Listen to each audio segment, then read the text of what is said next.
അല്ല തമ്പി, ഇവനിതിപ്പോ കൊളാക്കൂ. നമ്മുടെ പദ്ധതികളൊക്കെ പൊളിയൂ. ഇതിന്റെ സൂത്രധാരൻ ആരാ? ആരാ? SI വേലുത്തം. മനസ്സിലായില്ല. എടോ വക്കീലെ, അവൾ ഇന്ന് വരാൻ ലേറ്റ് ആവും എന്നുള്ളത് ഉറപ്പ്. ആ മണ്ടൻ കുറച്ചു കഴിഞ്ഞാൽ ഉറങ്ങിപ്പോകും എന്നുള്ളത് ഉറപ്പ്. അവൾ അവനെ തല്ലിക്കൊല്ലുമെന്നുള്ളതും ഉറപ്പ്.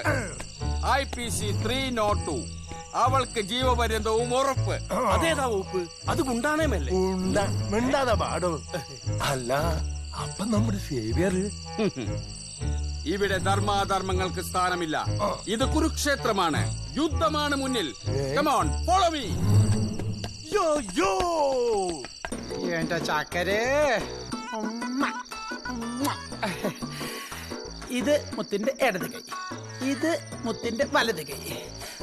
അപ്പോ ഇത് ഇടത് കാല്, ഇത് വലത് കാല്. പിടികിട്ടി. പ്രതിമയുടെ ഇടതും വലതും പിടികിട്ടി. യോ, ഇനി വസുന്ധരയുടെ ഇടതും വലതും എങ്ങനെ പിടികിട്ടും?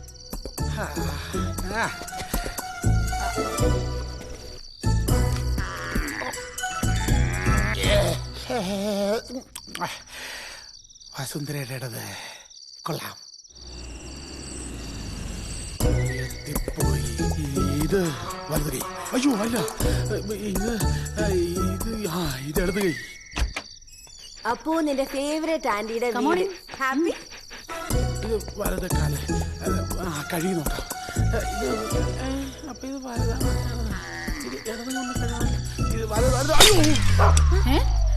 അയ്യോ അയ്യോ, ഇതെന്തോന്ന് ഭൂമി കുലുക്കും.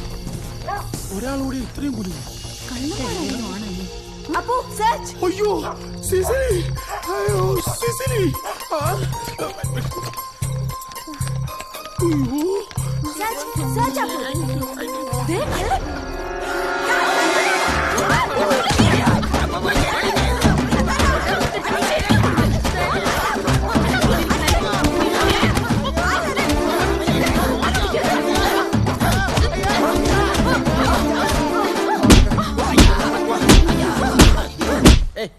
ആ വരി ഒന്നുകൂടി പാടി. എത്രയായാലും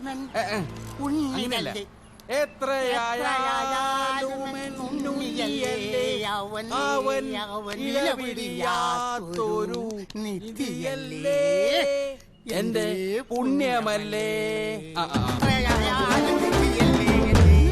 തന്റെ ഏമാനുണ്ടാകത്ത് അടിമാലിക്ക് പോയി.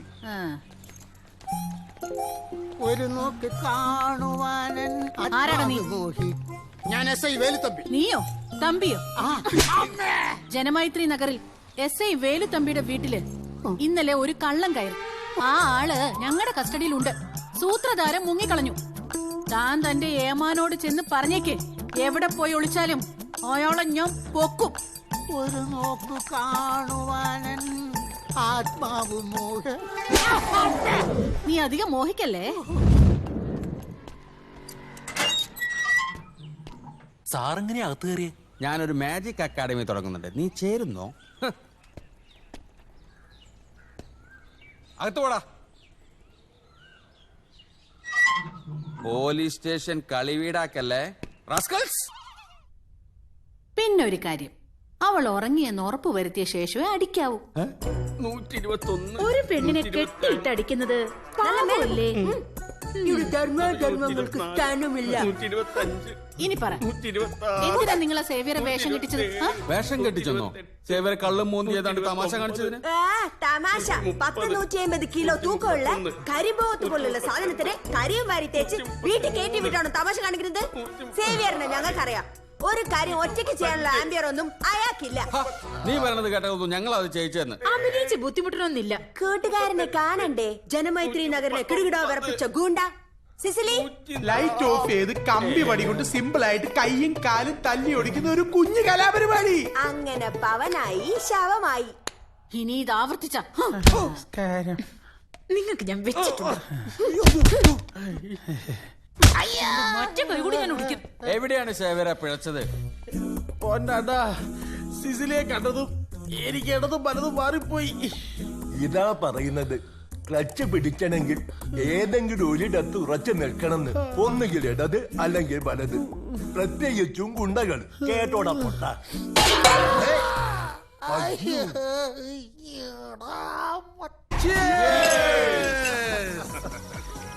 ഓ, നിങ്ങളാണ് സാറേ ആൺകുട്ടി. ഇന്നത്തെ ചെലവ് എന്റെ വക.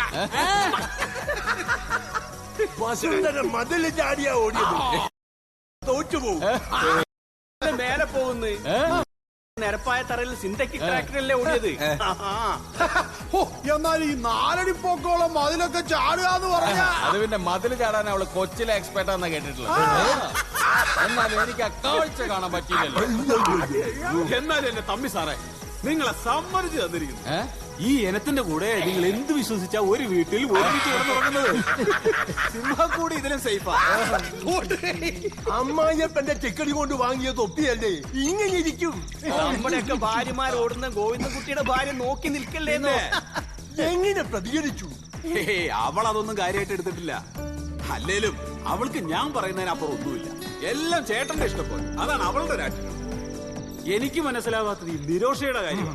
ഇന്നലെ വരെ പൂച്ചയെ പോലെ ഇരുന്നൊരു പെണ്ണ് ഇന്നൊരൊറ്റ ദിവസം കൊണ്ട് അവൾക്ക് വന്നൊരു മാറ്റം. ചെയ്യുന്നത് അവളാണെന്നേ ഉള്ളൂ, ചെയ്യിക്കുന്നത് നമ്മുടെ പൊണ്ടാട്ടിമാരാ.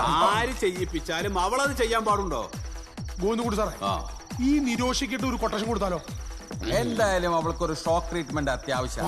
വെറുതെ കയറൂരി വിട്ടാലേ അവസാനം അവള് നിങ്ങളെ തലയിൽ കയറി നിരങ്ങും. മാസ്റ്റർ പ്ലാൻ തയ്യാറാക്കിക്കോ, ഞങ്ങളെല്ലാം റെഡി. ആക്രമണം, ക്രിമിനൽ ശക്തിയിലൂടെ ഒരു സ്ത്രീയുടെ ചാരിത്രത്തിലേക്കുള്ള പൈശാചികമായ കടന്നുകയറ്റം. IPC 354. ഷോ, ഇത്രയും വലിയ സംഭവമാണ് ഈ പീഡനം എന്നൊക്കെ പറഞ്ഞാല്. നിയമം കയ്യിലെടുക്കണ്ട. പ്രായത്തിന്റെ ഒരു തിളപ്പുണ്ട് എന്നല്ലാതെ ഇങ്ങനെ കംപ്ലൈന്റ് കൊടുക്കാൻ മാത്രമുള്ള ഒരു ആംബിയറൊന്നും അവൾക്കില്ല. വേണ്ടല്ലോ, നമ്മളെ സമത്വവാദി പെണ്ണുങ്ങളും കവയത്രി മാത്രം മതി പിരിയേറ്റി കൊടുക്കാൻ. ഇത്ര പെട്ടെന്നൊരു നീക്കത്തിന് എന്താണാവോ കാരണം? ചൊറിച്ചില് തുടങ്ങിയിട്ട് നാള് കുറെ ആയല്ലോ. അതിനിടയിലാണ് ആ ഗുണ്ടയും കളവനും കൂടെ ഓഫീസിൽ വന്ന് ബഹളുണ്ടാക്കുന്നത്. അവള് തോന്നിയ ദിവസം കാണിച്ചതിന് സാറെന്ത് പഴിച്ച്? പോരാത്തതിന് ആ ഗുണ്ടാച്ചക്കൻ എന്നെ കണ്ടതും ഭവ്യതയോടെ കത്തി താഴെ ഇട്ടു. സംശയിക്കാൻ അത് പോരെ? ഒരു കണക്കിന് അവര് വന്നത് നന്നായി. എന്റെ ഒരു കൊട്ടേഷൻ ഒഴിവായി കിട്ടി. എന്തോ അല്ല, മഞ്ജുവിന്റെ സ്റ്റാൻഡാ എനിക്ക് ഇപ്പോഴും മനസ്സിലാവാത്തത്. ഒരു പ്രശ്നം വരുമ്പോ കൂടെ നിൽക്കില്ല എന്ന് വെച്ചാ. ഇവിടെ ഒരുത്തിന് സപ്പോർട്ട് നമുക്ക് ആവശ്യമില്ല. ഈ കേസ് ഞാൻ പുഷ്പം പോലെ ഉരുത്തരാ. അഡ്വക്കറ്റ് ആനന്ദക്കുട്ടൻ ആരാണെന്ന് ഞാൻ കാണിച്ചു കൊടുക്കും. ഇത്രയും നാൾ നമ്മളെ മാനസികമായും ശാരീരികമായും പീഡിപ്പിച്ചതിന് ഒന്നൊന്നായി ഞാൻ കോടതിയിൽ അക്കമിട്ട് പകരം വീട്ടും. കോടതിയിൽ ഞാൻ ആള് പുലിയ. കേസ് അകമ്പുറം മറിയും. വാദി പ്രതിയാകും.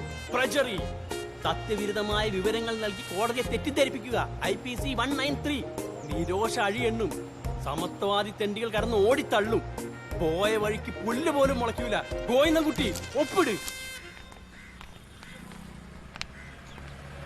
ഇതിന്റെ അഭിമാനത്തിന്റെ പ്രശ്ന.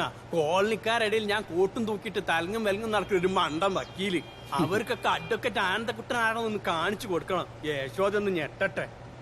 സാറേ, എന്താടോ ആനക്കാര്യത്തിന്റെ ഇടയിലാണോ ചേനക്കാരി? സാറേ, 4 പെണ്ണുങ്ങൾ കാണാൻ വന്നിരിക്കുന്നത് ഏതോ കേസിന്റെ കാര്യത്തിന്.